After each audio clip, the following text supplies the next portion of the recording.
Assalamualaikum warahmatullahi wabarakatuh. Waalaikumsalam. Waalaikumsalam warahmatullahi wabarakatuh. Innal hamdalillah nahmaduhu wa nasta'inuhu wa nastaghfiruh wa na'udzu billahi min sururi anfusina wa min sayyiati a'malina. May yahdihillahu fala mudhillalah wa ma yudlil fala hadiyalah. Asyhadu an la ilaha illallah wahdahu la syarikalah wa asyhadu anna Muhammadan abduhu wa rasuluh. Allahumma salli wa sallim wa barik ala Muhammadin wa ala alihi wa ashabi ajma'in. Subhanaka la ilma lana illa ma 'allamtana innaka antal alimul hakim. Allahumma aftah lana hikmataka wansur alaina rahmataka min khuzaini rahmatika ya arhamar rahimin. Qala Allah Ta'ala fi kitabil karim. A'udzu billahi minasyaitonir rajim. Ya ayyuhalladzina amanu taqullaha haqqa tuqatih wa la tamutunna illa wa antum muslimun. Ya ayyuhan nasu taqu rabbakumul ladzi khalaqakum min nafsin wahidah wa khalaqa minha zawjaha wa batha minhuma rijalan katsiran wa nisaa'a. Wattaqullaha alladzi tasaaluna bihi wal arham innallaha kana 'alaikum raqiba. Ya ayyuhalladzina amanu taqullaha wa qulu qawlan sadida yuslih lakum a'malakum wa yaghfir lakum dzunubakum wa may yuti'illaha wa rasulahu faqad faza fawzan 'azima. Amma ba'du fa innal asdaqal hadits kitabullah wa khairal hadi Muhammadin sallallahu alaihi wasallam wa syarrul umuri muhdatsatuha wa kullu muhdatsatin bid'ah wa kullu bid'atin dhalalah wa kullu dhalalatin finnar. Bapak dan Ibu sekalian, jamaah kajian online Asyifa yang dirahmati oleh Allah, alhamdulillah kita telaten sekali ya. Mas setiap pagi mau mendengarkan, kita barangkali nggak terasa Allah Ta'ala sudah memupuk iman yang ada di dalam diri kita menjadi semakin mantap, ya. Itu tidak terasa. Memang bertambahnya iman itu baru dirasakan pada pertamanya amal soleh. Dulunya merasa berat melakukan ini, tiba-tiba mudah. Dulu omongannya sering omongan yang ngacu, nggak karuan, tiba-tiba tertata bicaranya. Itulah perubahan-perubahan iman yang diperbagi oleh Allah lewat hati kita. Maka jangan pernah merasa kita rugi, masuk aja, dengarkan ya semuanya. Ya, meskipun siapa saja yang menyampaikan, didengarkan, diperhatikan. Barangkali di antara kata-kata hikmah yang ada di situ menyentuh hati kita, mengungkap pada diri kita hal-hal yang tertutup selama ini menjadi terang benderang. Ya, baiklah ya. Hari ini memang saya sampaikan itu, namun barangkali mungkin ada saya akan berikan tambahan ya tentang fungsinya sholat yang luar biasa sekali. Karena sholat itu ternyata banyak sekali rahasianya, dan sholat itu adalah barometer ya. Miftahu jannah sholat, ternyata kuncinya masuk surga itu adalah sholat. Gak sholat ya sudah, ya masuk surga barangkali nanti ya. Tapi kalau sholatnya benar ya, maka ada jaminan dari Allah Subhanahu wa taala. Oleh karena itu, ya, terus saja. Ayo terus belajar, ajak orang lain. Setiap kita bisa mengajak orang lain untuk bisa bergabung, di sini Allah akan menambahkan cahaya nur iman kepada diri kita ini. Setiap ini. Maka dari mungkin orang yang dulu mendirikan Asyifa itu nggak seberapa, tapi imannya kokoh, kuat. Kenapa? Karena mereka banyak yang diajak. Ya ibu-ibu yang mengajak tambah senang. Karena dengan mengajak kebaikan, tentu Allah menambah kebaikan kepada diri kita sendiri. Baiklah ibu dan sekalian yang berbahagia, kita nanti akan baca surat Nuh ayat yang ke-5 sampai ayat yang ke-12. Ya. Sambil melatih kita membaca Al-Quran, sambil kita sudah mencoba mengerti apa kandungan-kandungan Al-Quran yang ada. Kita kadang-kadang memberikan makna Al-Quran itu hanya Itu saja di situ, tidak kita pikirkan kaitannya dengan yang lain, dengan ayat ini. Sehingga kadang-kadang suatu saat koyok rasanya berbenturan satu ayat dengan ayat yang lain. Tapi kalau kita teliti tidak akan berbenturan. Monggo Bu Reni Sudarwati ya yang membaca pada pagi hari ini dibaca dengan pelan. Yang mendengarkan itu orang seluruh Indonesia ini ya, yang bisa bergabung dengan kita di sini ya, tidak usah kesusu-susu, demikian juga menerjemahkannya ya, supaya kita bisa paham. Enggak apa-apa ya, orang kalau salah biasa, tapi kalau biasa salah tidak pas ya. Salah biasa, tapi jangan biasa salah. Monggo Bu Reni langsung aja. Assalamualaikum warahmatullahi wabarakatuh. Waalaikumsalam warahmatullahi wabarakatuh. A'udzu billahi minasy syaithanir rajim.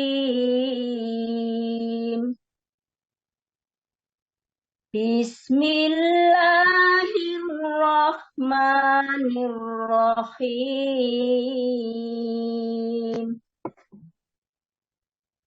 Qala rabbi inni ta'awtu qaumi laylan wa naharan falam yajidahum du'ai illa firara. Maaf, saya ulang Pak Ustadz. Salah. Oh. Falam yajidahum du'ai illa firara. Wa inni kullama ta'awtuhum litaghfira lahum ja'alu asabi'ahum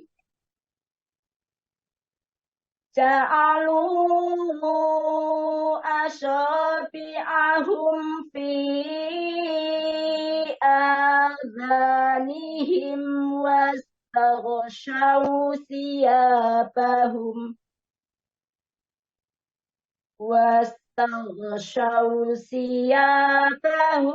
wa asarru wastakbaru istikbara. Summa inni ta'awtuhum jihara. Summa inni a'lantu lahum wa asrartu lahum israra. Faqultu astaghfiru rabbakum innahu kana ghaffara. Yursilis samaa 'alaikum midrara wa yumtidakum bi amwalin wa banina wa yaj'al lakum jannatin wa yaj'al lakum anhara. Ya. Artinya ya Pak Ustadz. Yeah. Aku berlindung kepada Allah dari godaan setan yang terkutuk. Dengan nama Allah yang Maha Pengasih, Maha Penyayang. Dia Nuh berkata, "Ya Tuhanku, sesungguhnya aku telah menyeru kaumku siang dan malam. Tetapi seruanku itu tidak menambah iman mereka. Justru mereka lari dari kebenaran. Dan sesungguhnya aku setiap kali menyeru mereka untuk beriman, agar Engkau mengampuni mereka. Mereka memasukkan anak jarinya ke telinganya dan menutupkan bajunya ke wajahnya, dan mereka tetap mengingkari dan sangat menyombongkan diri. Lalu sesungguhnya aku menyeru mereka dengan cara terang-terangan. Kemudian aku menyeru mereka secara terbuka dan dengan diam-diam. Maka aku berkata kepada mereka, mohonlah ampunan kepada Tuhanmu. Sungguh, Dia Maha Pengampun. Niscaya Dia akan menurunkan hujan yang lebat dari langit kepadamu, dan Dia memperbanyak harta dan anak-anakmu, dan mengadakan kebun-kebun untukmu, dan mengadakan sungai-sungai untukmu. Maha benar Allah dengan segala firman-Nya. Wassalamualaikum warahmatullahi wabarakatuh. Waalaikumsalam warahmatullahi wabarakatuh. Alhamdulillah Bapak dan Ibu sekalian, kita bisa mendengarkan firman Allah, yang membaca, yang mendengarkan bersekutu dalam pahala di sisi Allah. Inilah keuntungan orang yang mengikuti majelis ilmu, orang yang dekat, orang-orang yang baik akan dijadikan oleh Allah baik. Minimal selama kita mendengarkan tausiah ini, tidak ada yang berbuat maksiat. Ya, nggak mungkin lah ya kalau gitu. Karena itulah barokahnya kita. Dan tatkala Allah menurunkan rahmatnya kepada majelis ini, apakah lewat ustadznya, lewat jamaah yang dianggap paling alim gitu, seluruhnya akan mendapat bagian keberkahan seperti itu. Nah, ini satu keuntungan iman. Hidup kita kalau setiap hari sudah bertambah jumlah umurnya ini, atau berkurang jatah usianya ini, kita tidak bertambah kebaikan kan iman.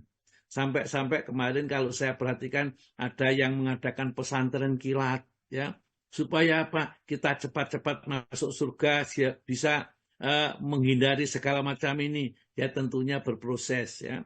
Kalau iman bisa berubah, tapi amal juga harus terus-menerus dikerjakan. Nah, ini Allah Ta'ala cerita kepada kaumnya Nabi Nuh yang wangkot. Ya. Dia adalah Rasul pertama yang diutus oleh Allah di muka bumi ini. Sebelum ada utusan-utusan lain. Itulah nanti di akhirat, orang yang merasakan betapa pedihnya di padang mahsyar, tatkala matahari diturunkan di atas kepala mereka, mereka merasa berat karena lamanya juga tidak bisa dibatasi, tidak tahu kapan berakhirnya, maka mereka sepakat berdondong-dondong minta syafaat, ya, supaya bisa menolong. Ini mbok yandang diputuskan perkaranya, jangan dibiarkan gini. Karena besok itu yauma yaqumun nasu lirabbil alamin, dalam surat Mutaffifin itu, ya, mereka berdiri semua mengagungkan Allah. Berapa lamanya? Tidak tahu. Sampai keringatan itu, keringat dingin, drojos itu keluar, sampai ada yang tenggelam di dalam keringatnya. Saking lamanya, saking panasnya, saking paniknya itu. Begitu tidak kuat, beberapa orang sepakat untuk mencari siapa yang bisa memberi syafaat. Ya, yang didatangi pertama kali adalah Nabi Nuh alaihissalam. Mohon kamu ya Nuh, kamu orang manusia yang diangkat oleh Allah sebagai Rasul pertama, ya, yang dibagi keistimewaan untuk membimbing umat ini. Bu, ya kami itu diringankan, ya, ya. Bahwa Nabi Nuh mengatakan nafsi tidak bisa. Hari ini Allah murka, tidak pernah murka seperti murkanya hari ini, ya. Maka tidak ada yang berani berbicara di hadapannya kecuali yang hanya diizinkan saja. Aku telah berbuat dosa besar. Tatkala aku diutus itu, aku telah memohon kepada Allah untuk dibinasakan, dihabiskan umatku ini. Berarti kurang sabar nih. Aku tidak berani bersahabat apa-apa. Diriku dan diriku. Pergilah kamu kepada Ibrahim. Ya. Ibrahim itu Khalilullah, kekasihnya Allah. Barangkali dia adalah bisa. Dia pergi Nabi Ibrahim kemudian kepada Nabi Musa, kepada Nabi Isa. Yang terakhir Nabi kita Muhammad SAW, yang hanya dia yang bisa memberi syafaat. Itulah syafaatul kubro nanti. Ya, kita bicarakan membicarakan tentang syafaat kubro.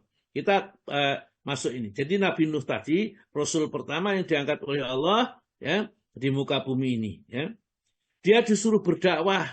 Ini kaumnya itu sudah menyimpang menyembah patung-patung atau berhala-berhala. Ini orang-orang yang soleh meninggal dunia digambar sebagai patung kemudian disembah.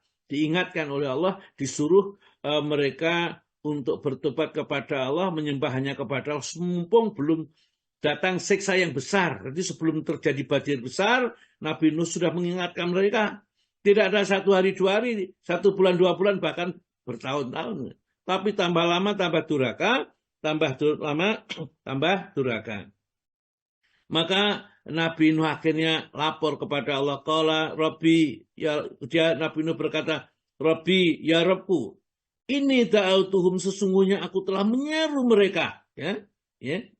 Da'autu qaumi, menyeru kaumku ini, lailan wa nahar, baik malam maupun siang, ya, diajak bertauhid, diajak berbuat baik, tidak boleh mensekutukan Allah. Siang malam didatangi oleh Nabi Nuh. Apakah mereka tambah berubah imannya? Enggak, tambah benci. Itu juga satu gambaran. Orang itu kalau diajak baik, diajak ngaji, diajak mengajar majelis ilmu, majelis taklim, jarang yang senang. Kecuali memang orang yang hatinya sudah dibersihkan oleh Allah dari kotoran-kotoran maksiat ini. Dia senang. Kalau enggak, ya seperti kaumnya Nabi Nuh ini. Tatkala diajak kepada iman, diajak kepada amal soleh, diajak kepada ingat kepada Allah, mengikuti perintah Allah, mereka tidak mau. Maka Nabi Nuh berlapor kepada Allah, Rabbi, ya, Rabbku, ini ta'atu qaumi, sesungguhnya aku telah menyeru kaumku, lailan wa nahara, baik siang maupun malam, enggak henti-hentinya. Nah, malam ya bekerja menyeru, siang menyeru ini, falam yajidhum, maka tidaklah menambah seruanku itu kepada iman mereka, enggak sama sekali. Jadi ila fira du'ai, seruanku ila firara, kecuali mereka tambah lari. Ya, saya dulu masih ingat pada saat di MIPA dulu, ya, pada saat itu masih MIPA.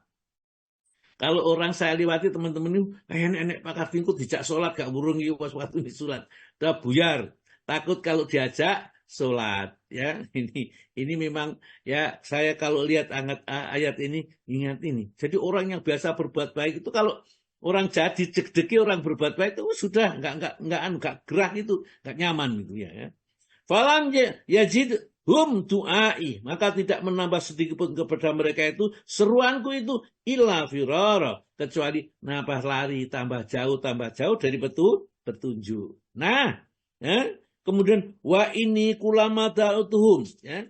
Dan lapornya Nabi Nuh, wa ini dan sesungguhnya aku kulama da'utuhum, setiap kali menyeru mereka, litakfiralahum, agar mereka itu mohon ampun, ya. Litakfiralahum, agar Allah itu mengampuni mereka, ya.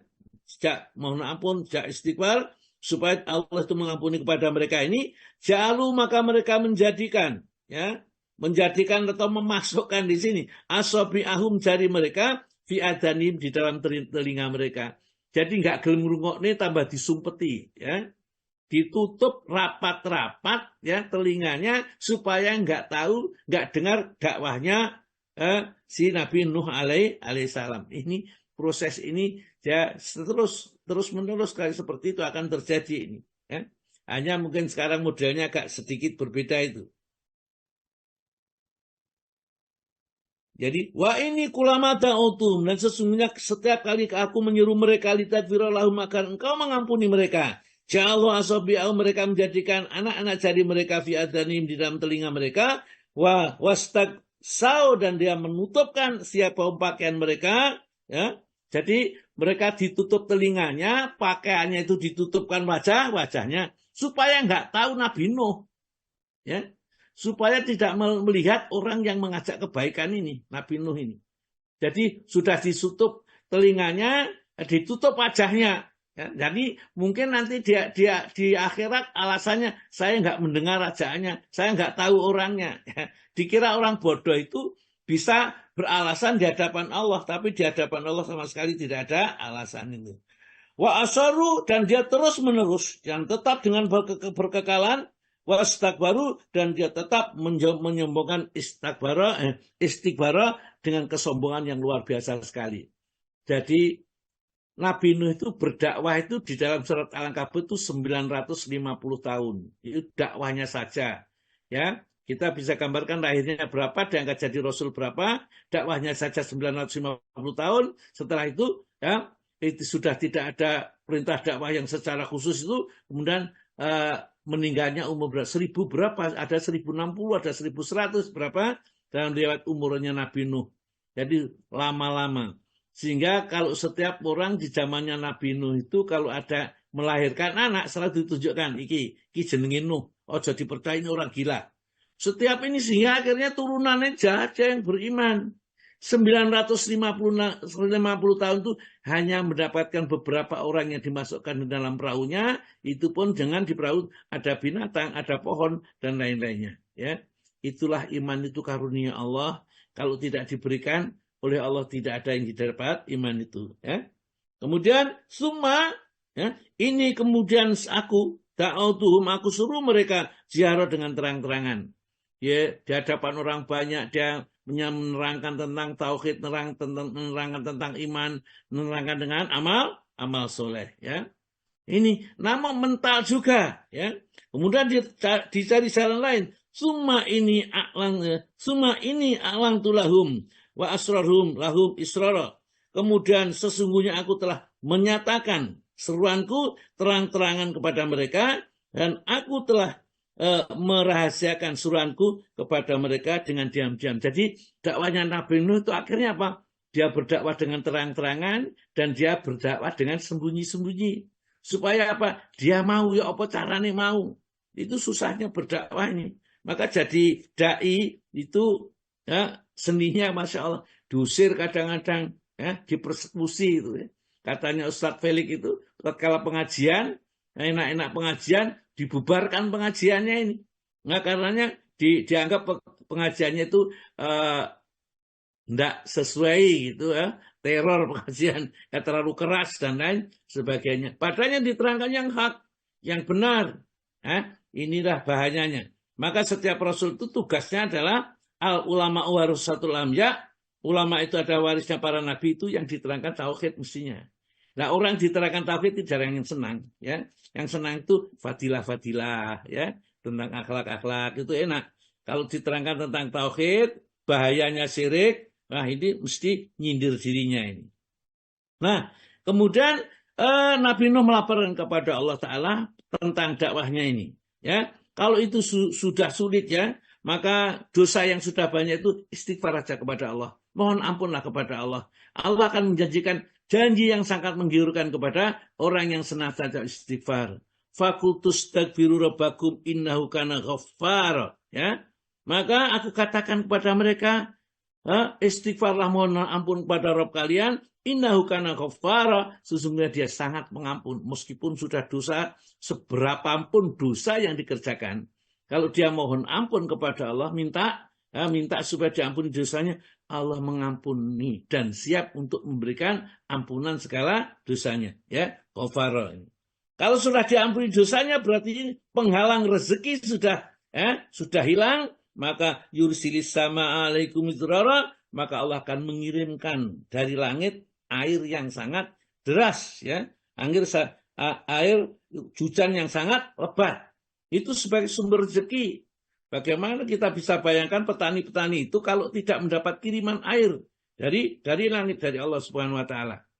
Maka ada beberapa ulama yang tatkala ada orang yang lapor kepada dirinya, ini saya berdagang kok rugi terus, ada yang nikah setelah 10 tahun kok juga tidak punya anak, ada usaha senantiasa buntu, apa jawabnya? Semua itu, ya, Hasan Basri menjawab, banyak-banyaklah beristighfar kepada Allah.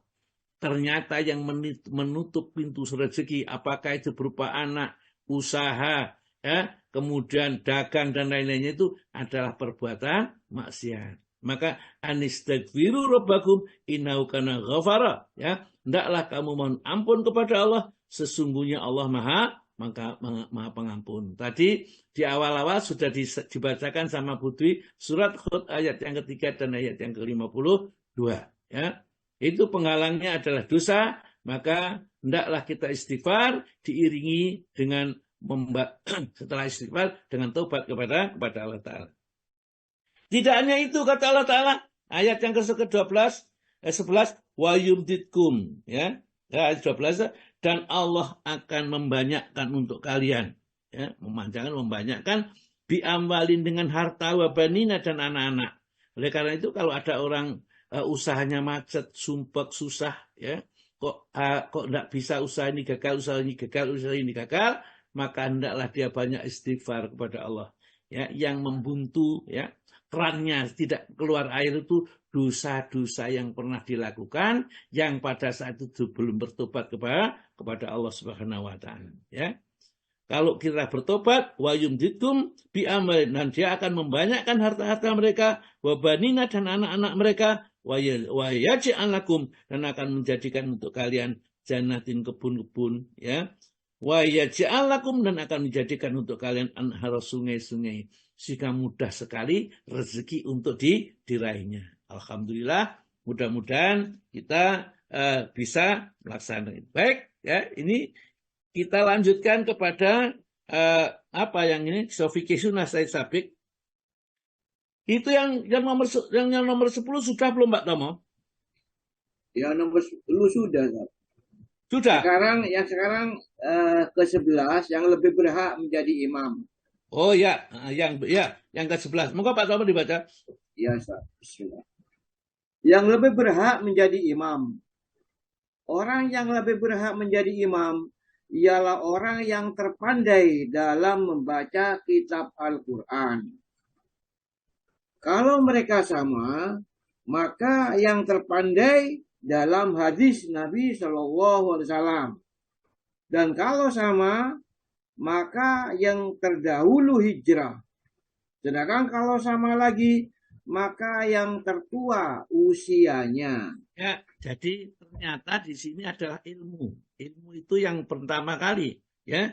Siapa yang jadi imam yang paling utama adalah orang yang paling alim di dalam Al-Quran. Membacanya bagus, hafalannya banyak, pemahamannya ada. Itu sebenarnya, ya. Jadi di samping hafalannya banyak, ya, bacaannya bagus, pemahamannya juga bagus, itu yang berhak menjadi imam sebenarnya. Jadi kita tidak jadi imam itu tidak pokoknya maju, tidak, ya. Ya mawas diri gitu lah. Kalau kita ada yang lebih alim, lebih fasih, lebih bisa, biarlah mereka yang naik aja ke depan, kita jadi makmum. Saya kira tidak akan mengurangi ke derajat kita di sisi Allah dengan menjadi makmum. Kalau itu sama, yang paham hadis, paham kitab-kitab, ya, misalnya fikihnya bagus, kemudian pemahaman agamanya bagus, maka itu boleh jadi imam. Kalau juga sama, maka yang hijrah lebih dulu siapa? Ya, dulu pada zaman Nabi itu ada kriteria yang hijrah pertama itu adalah orang yang imannya yang paling kuat. Kalau itu juga sama, baru terakhir yang tua. Ya, jadi umur itu yang tua, yang terakhir pilihannya. Jadi bukan yang pertama. Sekarang kadang-kadang di masjid ada di tempat itu orang yang sudah tua, suaranya sudah enggak bacaannya aut-autan gitu, terus saja diangkat jadi imam. Akhirnya juga yang sholat jamaah itu bosan mendengarkan, ya. Itu. Monggo ada hadis dari Abu Sa'id, monggo. 1. Dari Abu Sa'id radhiyallahu bahwa Rasulullah SAW bersabda, jika mereka bertiga, maka hendaklah salah seorang tampil menjadi imam. Sedangkan yang lebih berhak menjadi imam itu ialah yang terpandai dalam bacaan Al-Quran. Ya, terus itu Pak. Terus. Yang dimaksud dengan terpandai dalam bacaan ialah yang terbanyak hafalannya. Berdasarkan hadis dari Amr bin Salamah, di mana disebutkan hendaklah yang menjadi imammu itu orang yang terbanyak hafalan Al-Qurannya. Ya, itu. Jadi baca Al-Quran itu nggak susah kok. Kalau kita sungguh-sungguh baca, dan tentunya memang harus berkali-kali baca Al-Quran ini, ya. Diulangi lupa. Kalau kita tidak mau berjuang sekarang untuk membaca Al-Quran, kita akan menjadi menyesal beberapa saat yang akan datang, ya, nggak sampai hitungan tahun barangkali, ya, karena apalagi kalau umurnya sudah ini nggak mau juga Jangan merasa bahwa kalau sudah tua nggak bisa hafalan, bisa. Saya masih bisa menambah hafalan bisa. Ya, kenapa? Karena memang sungguh-sungguh. Pokoknya kita tuh sungguh-sungguh. Waladzina jahadu fina lanahdiyanahum subulana. Kalau mereka sungguh-sungguh berjihad untuk mendapatkan apa yang diinginkan datang dari Allah itu, Allah pasti akan membukakannya. Pengen bisa belajar sungguh-sungguh ya. Pertama kali kita mulai mengerti sedikit-sedikit. Jadi Al-Quran karena bahasa Arab ya harus mengerti bahasa Arab. Ya. Itu pokok membaca terus lama-lama akan mengerti. Ya.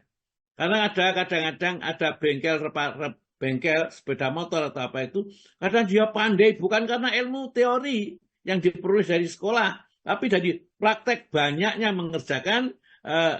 Misalnya ada orang yang memperbaiki sepeda motor ini, rusaknya ini, akhirnya dia pengalaman. Ya, karena pengalaman itu dia dibandingkan dengan insinyurnya barangkali untuk mengatasi masalah itu malah lebih pintar dari orang yang pengalaman langsung menangani ini. Secara teori tidak bisa, secara pengalaman ternyata bisa. Demikian juga belajar Al-Quran. Kalau kita sungguh-sungguh baca terus, ya, kalau sak mampunya nanti Allah Ta'ala akan menjadikan kita paham. Ingat kuncinya ada di dalam surat Al-Baqarah ayat yang 282 di ujungnya itu, ayat panjang sekali ayatnya itu, wattaqullaha wa yu'allimukumullah. Tetaplah kamu bertakwa kepada Allah, nanti Allah yang akan memberi ilmu. Ya. Inna sanulki alaika qaulan sakila, akan aku masukkan dalam hatimu qaulan sakila, kata-kata yang mantap, yaitu Al-Quran. Ini ya, ini disebutkan dari surat Al-Muzammil ini. Baik, kita lanjutkan. Moga hadis berikutnya, yang kedua Pak. Yang kedua, dari Ibnu Mas'ud bahwa Rasulullah SAW bersabda, yang lebih berhak menjadi imam bagi suatu kaum ialah yang terpandai dalam membaca kitabullah. Kalau dalam membaca ini mereka sama, maka yang terpandai dalam hadis Nabi Shallallahu Alaihi Wasallam. Dan kalau dalam hal ini mereka sama pula, maka yang terdahulu hijrah. Dan kalau dalam hijrah mereka masih sama, maka yang tertua usianya. Dan janganlah seseorang itu menjadi imam bagi orang lain di lingkungan kekuasaannya. Dan jangan pula ia duduk di hamparan rumah orang lain kecuali dengan izinnya. Menurut satu riwayat, lafadznya berbunyi sebagai berikut. Janganlah seseorang menjadi imam bagi orang lain di lingkungan keluarganya atau kekuasaannya. Nah, kalau menjadi imam tapi sudah saya jelaskan ini. Jadi kalau kita misalnya ya saya ke masjidnya Pak Tomo gitu misalnya ya. Kemudian tiba-tiba saya akan merasa aku ustadz ya langsung jadi imam, tidak boleh. Ya. Itu adabnya tidak boleh seperti itu. Harus minta izin atau diperintahkan oleh orang yang berkuasa di situ. Ini misalnya, demikian juga kalau kita bertamu, kita tidak boleh duduk di tempat duduknya biasanya tuan rumah ini. Ya. Karena misalnya tuan rumah mempunyai tempat duduk yang khusus itu di ruang tamu itu. Maka kalau kita bertamu tidak boleh tiba-tiba masuk menduduki duduknya tuan rumah. Itulah adab-adab di dalam Islam diatur seperti itu. Jadi imam itulah kan niatnya baik sudah. Tadi imam sholat itu harus izin kepada orang yang berkuasa. Jadi misalnya takmirnya situ meskipun suaranya tidak begitu bagus, tapi kalau dia sudah dianggap jadi imam rawatib ya biar kita merasa sudah hafalannya banyak, bacaannya bagus, tidak boleh jadi imam. Inilah adab-adab di dalam Islam. Juga kalau kita masuk nggak boleh duduk di tempat duduknya tuan rumah, ya yang biasa duduk di situ. Ini biasanya kadang-kadang orang tuan rumah itu mempunyai duduk tempat duduk tersendiri di ruang tamunya ini. Jadi kalau kita masuk bertamu, ya baru kalau dipersilakan duduk tempat yang mana kita duduk. Ini adab-adabnya diberikan seperti itu. Hadis ini juga diriwayatkan, monggo Pak. Hadis ini juga diriwayatkan oleh Sa'id bin Mansur, tetapi di dalamnya terdapat kata-kata, janganlah seseorang itu menjadi imam orang lain di dalam lingkungan kekuasaannya kecuali dengan izinnya. Dan jangan pula duduk di hamparan rumah orang lain kecuali dengan izinnya. Maksudnya ialah bahwa orang yang menguasai suatu lingkungan, kepala keluarga atau pemimpin suatu majelis ialah sebenarnya yang lebih berhak menjadi imam di lingkungan atau di tempat itu selama belum diberikannya kepada orang lain. Nah, jadi kalau saya monggo silakan Bapak jadi imam. Maka dari itu kemarin pada saat saya pergi ke Kediri, ke tempatnya Bu Surinto, Pak Surinto ini, di sana kan saya tamu, ya saya khawatir orang-orang itu disuruh kami semua itu para ustadz ini ada 4 orang ini disuruh jadi imam, ya. Ya saya ingatkan aja kalau jadi imam kami musafir, maka sholatnya kami 2 rakaat. Nanti Bapak silakan nanti melanjutkan lagi 2 rakaat berikutnya. Tetapi ya kalau imamnya adalah orang mukim di sini, sholatnya 4 rakaat, kami mengikuti sholatnya orang mukim, ya. Maka akhirnya diimami oleh orang mukim itu, sehingga tidak kita orang musafir dijadikan imam. Ini yang lebih bagus supaya orang itu kadang-kadang karena sungkanya dianggap orang-orang itu kelompok ustadz sudah disuruh jadi imam. Dan nanti kalau jadi imam, kalau menjadikan fitnah kan ini, musafir sholatnya 2 rakaat, setelah 2 rakaat salam, kemudian makmumnya disuruh melanjutkan kan, makmumnya melanjutkan tambah lagi 2 rakaat setelah kita selesai. Lah, hal seperti itu biasanya nggak umum, nggak banyak dikenal orang, karena nggak banyak dikenal, biasanya menimbulkan fitnah. Itu aliran apa? Wong sholat imam kok cuma 2 rakaat, sedangkan makmumnya sholat 4 rakaat. Karena berhadapan dengan orang awam itu kita harus cukup bijaksana. Gitu. Monggo Pak teruskan. Dan dari Abu Hurairah bahwa Nabi SAW bersabda, tiada dihalalkan bagi seseorang yang beriman kepada Allah dan hari yang akhir untuk menjadi imam bagi suatu kaum kecuali dengan izin mereka. Juga tidak dibolehkan menghususkan doa bagi diri sendiri dengan mengenyampingkan lainnya. Maksudnya lain-lainnya. Jika seorang melakukan itu berarti ia telah mengkhianati mereka. Ya, jadi kalau kita pakai doa dan kita mengerti, ya Allah berilah aku ampun, ya misalnya. Padahal kita berdoa untuk semuanya. Maka kita tidak boleh seperti itu. Ya Allah ampuni kami. Jangan Allah ampuni saya. Ya. Rabbi ji'alni muqimas sholati wa min dzurriyyati, itu kan aku. Ya. Kalau itu dijadikan doa untuk umum jamaah, ya diganti ya domirnya. Hanya saja karena itu diambil dari Al-Quran, tidak ada yang berani mengganti domir. Ya, tetap saja doa Al-Quran itu meskipun artinya berilah aku, jadikanlah aku, tetap ya itu bisa berarti artinya untuk semuanya. Jadi seorang berdoa tidak boleh hanya untuk dirinya sendiri. Ya Allah karena kebaikan, petunjuk hidayah kepadaku. Sedangkan kita berdoa di hadapan orang banyak, ya. Khususnya yang jadi khotib-khotib ini, kalau kita doa, saat kita mengakhiri khotib ini, doalah untuk umum. Jadi untuk jamaah dan untuk diri kita. Ya, kecuali barangkali kalau kita mengambil doa itu dari Al-Quran, karena kita tidak berani mengubah-ubah khot-khot yang ada di dalam Quran. Ya, kita ganti dhamirnya. Jadi tetap itu saja. Jadi tidak boleh kita berdoa kalau kita berdoa hanya untuk dirinya sendiri. Kalau kita doa seperti itu namanya kita khianat. Ya sudah diangkat kok yang berdoa kan untuk dirinya sendiri. Ya berilah kami bangsa Indonesia, itu boleh. Ya semuanya dari kita dan seluruh bangsa Indonesia. Ya berilah kami sebagai presiden ini. Ya kemudian berdoa di dalam umum itu tidak diperbolehkan, namanya khianat. Ya. Yang ke-12 adalah orang-orang yang sah jadi imam. Pak. Orang-orang yang sah menjadi imam. Anak yang sudah mumayyiz dan orang buta sah menjadi imam. Begitu juga orang yang berdiri bagi orang yang duduk. Sebaliknya orang yang duduk sah menjadi imam bagi orang yang berdiri.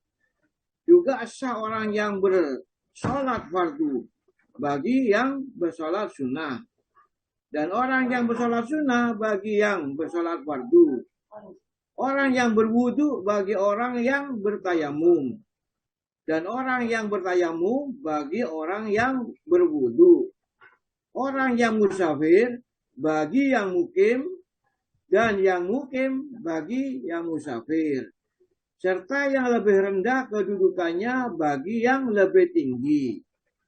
Amr bin Salamah pernah menjadi imam bagi kaumnya, sedangkan ia masih berumur 6 atau 7 tahun.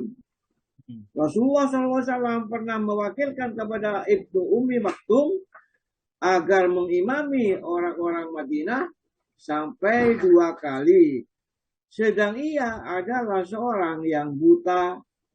Rasulullah SAW juga pernah sholat di belakang Abu Bakar di waktu sakit yang membawa ajalnya dengan duduk. Beliau juga pernah sholat sambil duduk di waktu sakit, sedangkan di belakangnya berdiri orang-orang banyak sebagai makmum. Kemudian beliau memberi isyarat agar orang-orang itu duduk saja semuanya. Selesai sholat beliau berkata, maksudnya bersabda, diadakan imam ini ialah dengan maksud untuk diikuti. Maka kalau ia ruku, rukuklah kamu. Kalau ia mengangkat kepala, angkatlah pula kepalamu. Dan kalau ia bersolat duduk, maka sholatlah pula dengan duduk di belakangnya. Ya. Jadi di sini pokoknya sholat itu begitulah aturannya. Jadi nanti kalau menjelang Ramadan umpamanya, ini Ramadan penting sekali karena sebentar lagi kita akan masuk Ramadan. Kita umpamanya kita masuk masjid, di situ sudah sholat tarawih, sedangkan kita belum sholat isya misalnya, maka kita saja gabung berjamaah dengan sholat tarawih. Kita sholat isya, niatnya sholat isya, mereka sholat tarawih 2 rakaat misalnya. 2 rakaat, salam. Maka kita tunggu sampai 2 rakaat, begitu dia salam, kita lanjutkan lagi sholat 2 rakaat lagi, karena kita sholat isya, belum sholat isya. Jadi bagi orang yang sholat sunnah, ya, itu boleh ya menjadi imam untuk orang sholat wajib, dan sebaliknya. Sholat wajib boleh menjadi imam yang sholat sunnah. Orang musafir boleh ngimami orang yang mukim, yang tidak musafir. Orang yang mukim boleh jadi imamnya orang musafir. Sama saja. Hanya saja kalau orang yang musafir jadi imam, sholatnya ya 2 rakaat. Kalau yang mukim sholatnya 4 rakaat, ya harus kita mengikuti 4 rakaat. Meskipun kita sholat masbuk. Jadi umpama kita datang di suatu masjid. Ya, di situ sholatnya sholat asar umpamanya, atau sholat duhur 4 rakaat. Kita datang di situ sudah tasahud akhir, status awal, ya. Jadi sudah selesai 2 rakaat, kemudian kita ikut gabung, ya, karena kita musafir, sholatnya mestinya kan 2 rakaat. Hanya oleh karena kita itu pada saat itu jadi makmum, ikuti berapa rakaat imamnya. Ya, tatkala imam sudah 4 rakaat itu salam, ya, kita baru dapat 2 rakaat, kita lanjutkan 2 rakaat lagi, kita salam. Jadi kita tidak sholat 2 rakaat, ya, mengambil yang terakhir dari gerakan imam itu. Kalau kita cuma sholat 2 rakaat, tidak sah sholatnya. Ya. Ini yang perlu diperhatikan. Kalau Ramadan itu juga begitu. Masuk kalau imamnya sudah tarawih, kita tetap aja sholat isya dengan bermakmum dengan orang yang sholat tarawih, tidak masalah, dan kita tetap mendapat pahala sholat berjamaah. Orang tayamum boleh menjadi imam bagi orang yang wudu, ya, wudu dengan air, ya, boleh, ya, karena dua-duanya adalah bersuci, dan sebaliknya. Bahkan anak kecil yang mumayyiz, yang sudah bisa membedakan yang baik dan yang buruk, ya, itu ya boleh jadi imam, ya. Jadi seperti Amir sahabat tadi, ya, Amir bin Salamah, dia masih berumur 6 atau 7 tahun, mengimami orang-orang banyak karena dia lebih alim, bacaannya Al-Qur'annya lebih banyak mengerti, dia boleh jadi imam. Orang buta boleh jadi imam, yang makmumnya orang-orang melek, orang yang melihat boleh, ya. Ini jadi tidak ada halangan seperti itu, budak atau orang yang kedudukannya rendah. Misalnya sekedar marbotnya masjid, ya, jadi imam sholat Jumat tidak apa-apa, boleh. Kalau memang memenuhi kriteria sholat ini, ya, bacaannya lebih baik, ya, kemudian pemahamannya juga baik. Jadi di dalam Islam kedudukannya semuanya sama, boleh jadi imam. Kita lanjutkan. Ini ada Mu'ad pernah sembahyang, monggo Mbak. Mu'ad pernah bersolat bersama Nabi SAW, yakni sholat Isya. Kemudian kembali kepada kaumnya dan bersolat lagi mengimami mereka, yakni sholat Isya juga. Jadi sholatnya sendiri itu adalah sunnah. Sedang kaumnya sholat fardu. Mijan bin Adra berkata, saya datang kepada Nabi SAW yang sedang berada di masjid. Waktu sholat tiba, beliau bersolat dan saya tidak. Maka beliau bertanya, tidak sholatkah kamu? Jawab saya, ya Rasulullah, saya telah bersolat di rumah tadi. Lalu saya datang kemari. Beliau pun bersabda lagi, jika engkau ke sini, bersolatlah dengan mereka dan niatkanlah sebagai sholat sunnah. Nah, ini yang perlu diperhatikan begini, Pak. Jadi kalau kita sholat di masjid, ya, kita sholat masjid, tiba-tiba kita pulang ke rumah, istri kita minta sholat jamaah dengan anak putri kita yang ada di rumah. Maka kita tetap jadi imam. Jadi imam, kita niatnya sholat sunnah jadi 2 rakaat. Ya, istri kita, anak kita melanjutkan lagi 2 rakaat karena dia kan niatkan sholat isya. Ya, ini kita jadi dapat pahala sholat sunnah, istri kita dapat pahala sholat jamaah, yaitu jamaah isya, sholatnya 4 rakaat, bukan 2 rakaat, ya, gitu. Nah, ini yang dimaksud oleh hadis ini. Terus, Pak. Pernah pula Rasulullah SAW melihat seseorang bersolat sendirian. Maka tanyanya, tidak adakah seseorang yang suka bersedekah kepada orang ini? Lalu bersolat bersamanya. Amr bin As pernah bersolat sebagai imam dengan bertayamum. Dan hal itu disetujui oleh Nabi SAW. Dan waktu kota Mekah dibebaskan, Rasulullah SAW bersolat dua rakaat selain sholat maghrib dan bersabda, wahai penduduk Mekah, berdirilah, bersolatlah 2 rakaat lagi, sebab kami ini sedang dalam perjalanan. Perlu inilah Rasulullah mencontohi aku musafir, sholatnya 2 rakaat, sedangkan kamu mukim, sholatnya 4 rakaat. Maka tatkala Nabi kita sudah salam, Nabi menjelaskan, kamu tambah lagi 2 rakaat, soalnya aku musafir, gitu ya. Ini penjelasan Nabi seperti ini. Oleh karena itu, di awal sudah dijelaskan bahwa orang musafir boleh jadi imam orang yang mukim. Terus, Pak, perlu diketahui bahwa seseorang yang musafir apabila bersolat di belakang seorang mukim, hendaklah menyempurnakan 4 rakaat. Sekalipun yang didapatkan dari imam itu kurang dari 1 rakaat. Jadi maksudnya meskipun masbuk, ya sebelah tadi seperti saya jelaskan tadi. Terus, Pak. Dari Ibnu Abbas, bahwa ia ditanya, mengapa seorang musafir boleh bersolat 2 rakaat kalau sendirian, tetapi harus 4 rakaat kalau bermakmum kepada orang mukim? Maka jawabnya, itulah sunnah Nabi Shallallahu Alaihi Wasallam. Ya, jadi artinya nggak usah dijawab dengan akal. Soalnya gini. Nah, itu Nabi nyontohkan gitu, ya sudah kita ikut aja.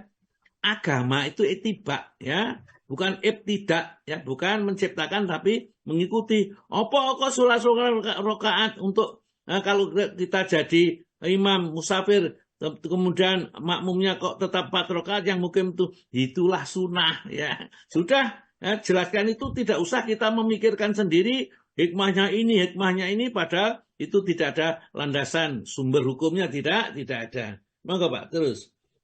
Dalam suatu keterangan lagi diceritakan bahwa Musa bin Salamah bertanya kepada Ibnu Abbas, kenapa kalau bersolat dengan Anda kami harus mencukupkan 4 rakaat, sedangkan kalau sudah kembali sendirian maka hanya 2 rakaat? Maka ujar Ibnu Abbas, demikianlah sunnah Abul Qasim, maksudnya Nabi Muhammad SAW. Ya, jadi kan gampang jawabnya.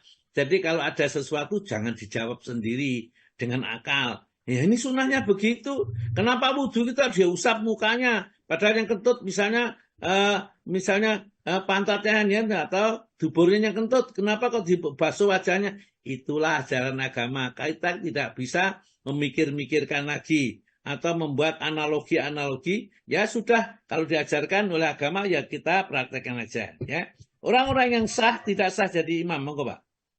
Orang yang tidak sah menjadi imam, orang yang berudzur tidak sah menjadi imam bagi makmum yang sehat atau makmum yang udzurnya berlainan dengan imam. Ini adalah pendapat jumhur ulama. Tetapi pendapat golongan Maliki, hal itu boleh saja, hanya hukumnya makruh. Itu ada footnote-nya Pak, angka 2 dan angka 3 itu Pak. Ya Ustaz. Maksudnya berudzur yang pertama itu adalah seperti orang yang selalu kencing atau keluar angin dari dubur, maksudnya kentut.